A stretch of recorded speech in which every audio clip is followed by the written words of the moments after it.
So, what about in your practices? Can you share some examples of things that have unfortunately happened because of using products that have been recalled? As far as recalled products, I have seen in a case of an accidental suffocation from use of a boppy in a sleep space, a boppy pillow. And as a parent who breast bottle fed one baby and breastfed another, I do like the boppy pillow when you're observing as somebody else who likes to give parents good activities and stuff. The boppy is great for elevated tummy time while you're sitting there with the child. But Yes. if you walk away from the child needs to be put back into a safe environment on their back. And so using products that are maybe not even recalled, like you were saying with the walkers, appropriately when the infant is observed versus unobserved. And observed being like you're interacting with them, you're not sitting there on your phone and scrolling through things and watching TV and distracted. Because I know I'm guilty of distracted parenting. I think we all are with today's Yes. technology. And I think Oh, absolutely. that's how we get access to most of these products, right? Like the DockATot, super popular on social media.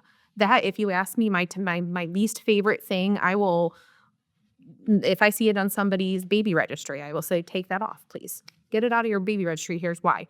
And it's just these manufacturers target our vulnerability as parents, and this is the best product to be the best parent, and that's all we're ultimately trying to do, right? We're trying to just raise our kids the best way that we possibly can, but knowing what your good sources are for this information and how to use these products is ultimately the bottom line, right?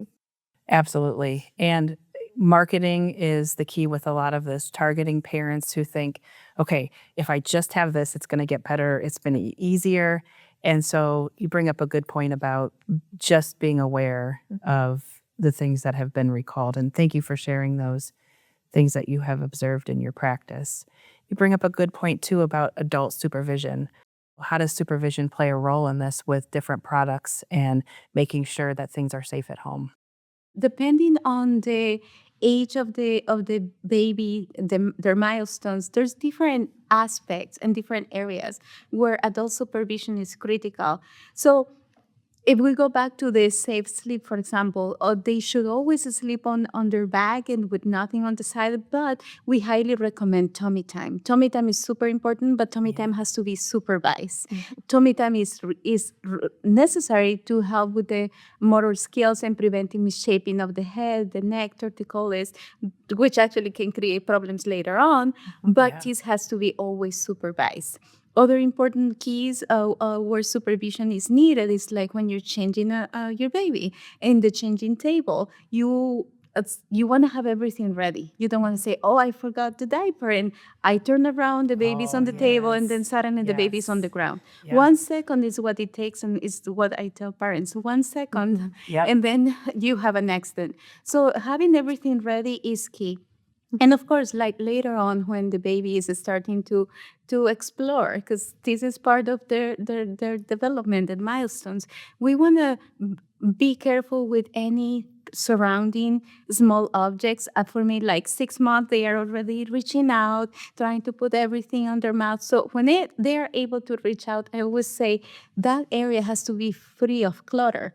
Nothing like little batteries, little safety pins, Yes. or anything that they can actually put on their mouth, or like they can swallow, those little things. So those are key. And of course, there's like, depending on their milestones and ages, there's a lot more to talk, but I'm going to let my colleagues to expand on those. So I think with the adult supervision, the best thing is to create consistency and routines.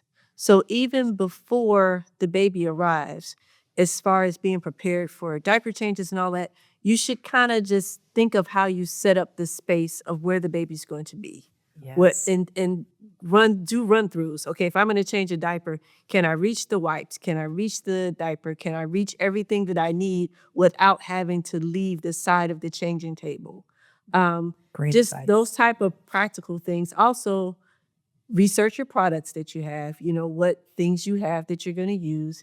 And then once the baby arrives, I tell parents all the time, put the baby where you want them to be. So let the baby get used to being in the bassinet. Let the baby get used to the feel of the pack and play. because if you don't do these things, they won't feel comfortable in the environment. And you need to know how you need to set up your routine so that it flows. If there's consistency, you're calmer, the baby's calmer. So you're already sleep deprived. You don't want to be frantic.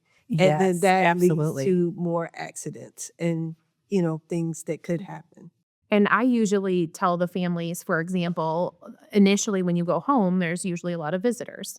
And they're going to want to be holding the baby. When the baby falls asleep, again, back to the routine, have that time of, hey, it's time for us to get in our bassinet, have that routine and be firm with it. It's your family and your lifestyle. And when everybody disappears in 2 weeks, you're the one stuck with trying to get this child to lay down in their safe sleep environment. I hear that a lot from parents that their child doesn't like the bassinet. They don't know what they like, but I understand what they're saying.